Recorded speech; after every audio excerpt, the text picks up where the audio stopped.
बिस्मिल्लाहिर्रहमानिर्रहीम। नादरीन, आप लोगों के सामने दो हर्ब पड़ी हुई हैं।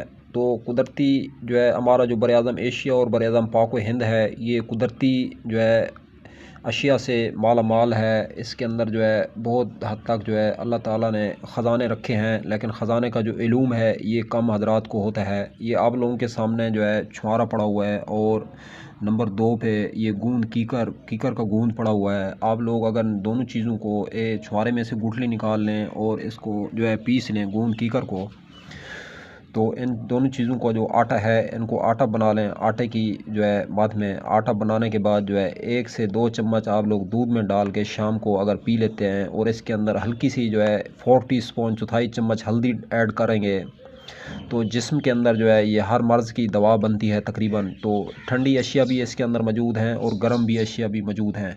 तो ये जो गूंद कीकर है इसका मिज़ाज सर्द होता है, जो छुआरा है इसका मिज़ाज गर्म होता है। तो ये गर्मी वाले पेशेंट भी खा सकते हैं और सर्दी वाले पेशेंट भी खा सकते हैं। बेहतरीन ग़िज़ा है नादरीन। इसको दूध के साथ अगर आप लोग लेंगे तो आपके जिस्म से जो है बहुत सारे रोग जो है वो निकल जाएंगे, बहुत सारी बीमारियां दूर हो जाएंगी। खून की जो कमी है ये इंशाअल्लाह अल्लाह के फजल व करम से चंद दिनों के अंदर एक झटके में पूरी हो जाएगी।